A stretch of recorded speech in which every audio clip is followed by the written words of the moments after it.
ng Pag-asa, Vice Mayor Dodo Jaworski! Magandang gabi po sa ating lahat. Naku na. Salamat po. Maraming salamat sa napakainit yung pagtanggap. Hindi lang po sa akin pero sa buong giting ng Pasig, nakakataba po ng puso. Alam nyo, siguro ganyan po yung inyong pagtanggap dahil alam nyo naman sa nakaraang 3 taon na ang inyong mga opisyales ay talaga nagsilbi ng tapat sa inyo. Tama ba? Alam nyo naman, si Mayor Vico talagang dahil na komersyo noon, walang trabaho mga tao. Pero imbes na bumaba ang ating koleksyon, imbes na bumaba ang ating budget, by 2022, tumaas pa ang budget natin. Alam niyo magkano ang budget natin noong 2022? 13.5 billion. So from 10 billion, naging 13.5 billion. Noong 2022, binoto niyo naman ang giting ng Pasig. Kasi noong 2019, si Kong Roman lang at saka si Mayor Vico lang ang magkasama noon, hindi pa kami. Mula 13.5 billion, in 2023, naging 15 billion. In 2024, naging 17.2 billion. Itong taon na to, 22.4 billion na po ang budget natin. Sa loob po lang naman ng 5 taon, mula sa 10 billion, higit doble, naging 22.4 billion. Ano ba naman ang ibig sabihin pag yumayaman ng ating lungsod? Siyempre, pag dumadami po ang pondo ng ating pamahalaan, dumadami din ang mga programa at proyekto na naibababa natin sa tao. Unahan natin lang example ay sa ating mga senior citizen. No? Ang senior natin, actually bago umupo si Mayor Vico noong 2019, nung panahon bago kay Mayor Vico, lahat ba ng senior natin may natatanggap na biyaya? Nung araw, kung sino lang ang malapit sa kusina, siya lang ang nakakuha ng benepisyo. Tama, alam niyo naman yan, di ba? Yung pamaskong handog na 3,000, di ba? Na 3,000 pagdating ng Pasko sa ating mga senior. Hindi po lahat nakakuha nun.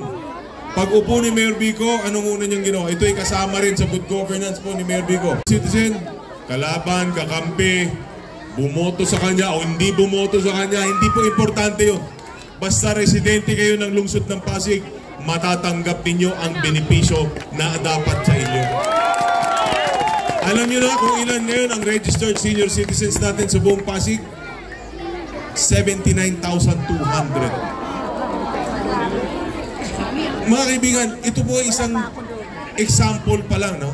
Isang ehemplo pa lang na kung hindi maayos ang pagpapatakbo ng ating pamahalaan, halos kalahati ng aksyon doon sa mga walang nakukuha na pensyon sa SS.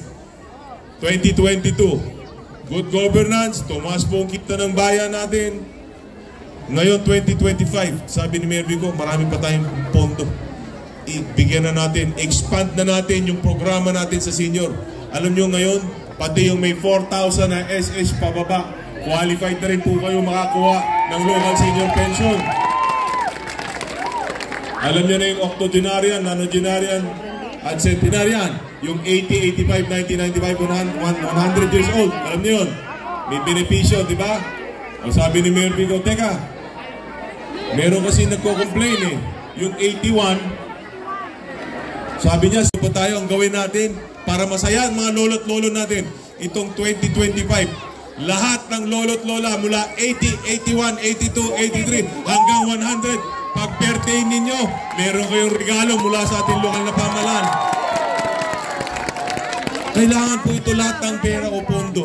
Saan nanggagaling po ito? Ulit-ulitin ko. Bunga po ng mabuting paggogobyerno. Ang solo parent, nabanggit kanina, meron ba mga solo parent dito?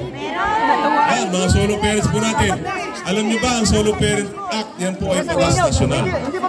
Ang Solo Parent Act, 5 lang sa nakakatanggap ang solo parents po natin ng mga qualified na 1,000 pesos a month. Galing po sa ating lokal na pamahalaan po yan. Isa pang sektor, ang PWD sector po natin.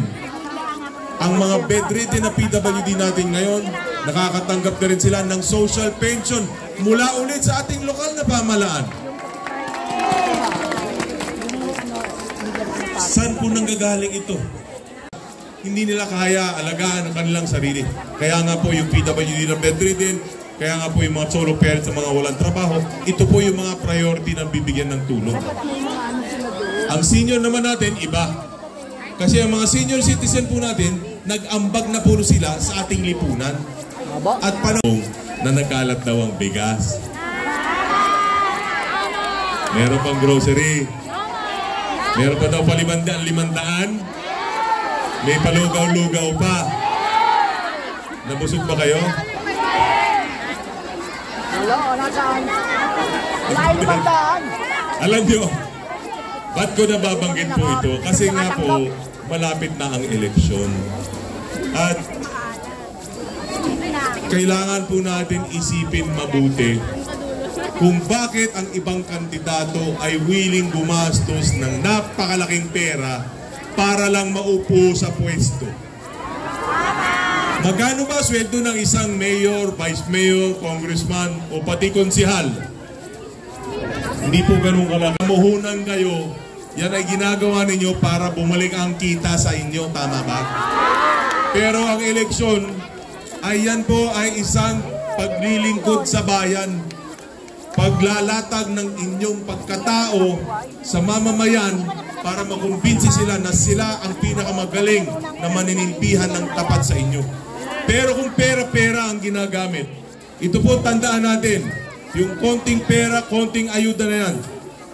Pag yan ang ginamit nating basehan para sa ating mga boto, 3 taon kayo ang may utang na loob sa mga nakaupo. Pero pag ginigay ninyo ang inyong mga boto sa mga tapat na gustong maglingkod sa inyo na hindi pera-pera ang pinag-uusapan, 3 taon ang uupo ang may utang na loob sa taong bayan. Kaya ang maganda rin naman sa aming pag-iikot, ang sinasabi ng boss,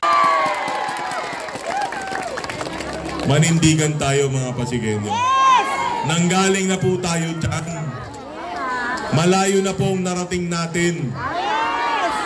Hindi na po para tayo bumalik pa sa ganyan. Alam nyo, ang ganda-ganda ng imahe ng ating lungsod ngayon. At tinitingala na tayo ngayon, hindi lang po dito sa Pasig, pero hindi lang po sa buong Pilipinas, hanggang sa ibang bansa pa. At totoo naman, yan ay dahil sa paninindigan ng ating butihing Mayor Vico Soto. Bakit po edukasyon? Ito po ay walang sikreto. Mag-research po kayo kahit sa ibang bansa pa, dun sa mga bansa na gumanda ang kanilang mga buhay ng kanilang mamamayan.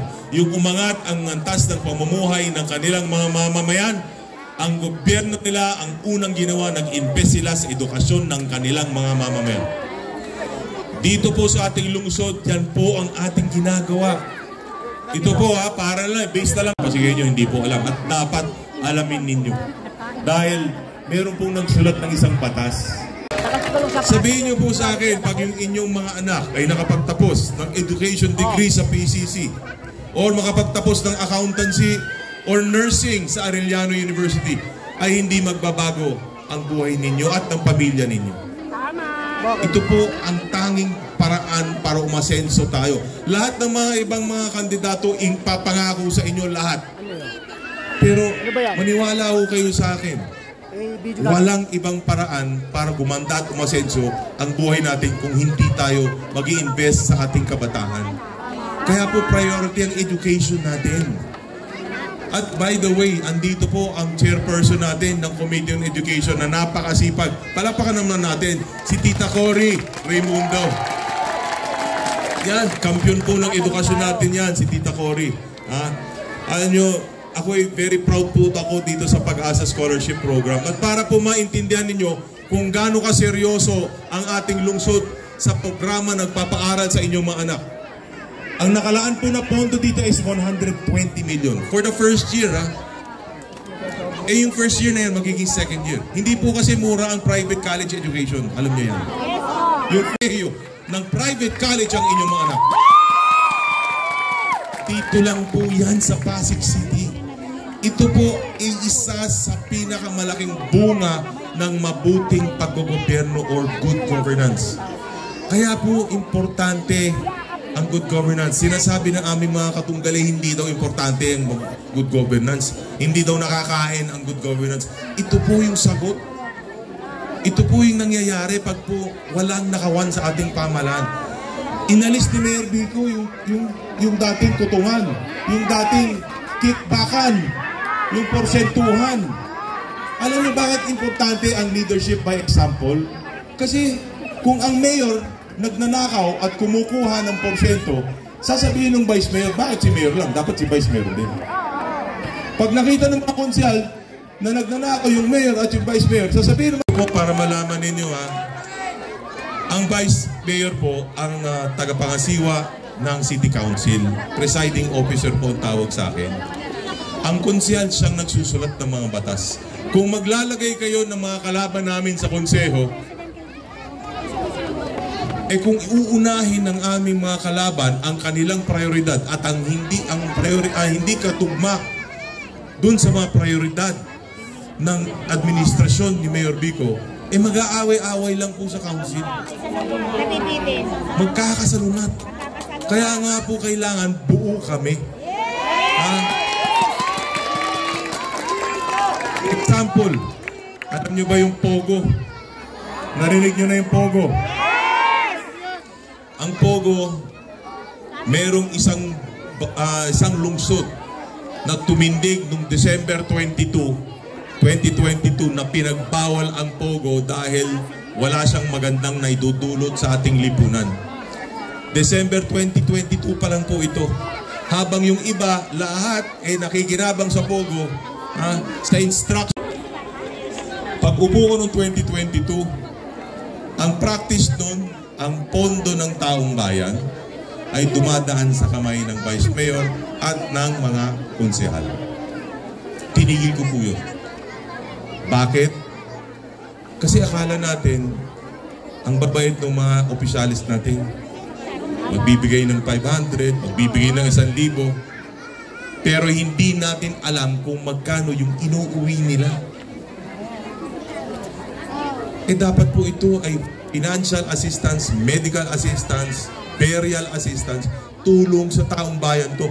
Ito po ay pera ng taong bayan din Ang pera ng ating pamahalaan, hindi po pa may-ari ng mga politiko. Pero yung iba, pag naupo sa pwesto, ginagawa sila ng personal na pag-aari nila ang kayamanan ng bayan. Tinanggal ko po yun. Ngayon, pag humingi ng tulong ang mga kababayan natin nangangailangan, ang CSWD na po maglalabas ng pondo para yung pera ng taong bayan makukuha ng mga nangangailangan na hindi binabawasan at walang kulang. Kaya sana bigyan nyo naman kami ng isang straight vote sa ating mga konsyal. Number 1, Congressman Roman Romulo. Number 4, Mayor Vico Soto. Number 3, Vice Mayor Dodo Jaworski. Straight Giting ng Pasig. Maraming salamat po. Muli niyo po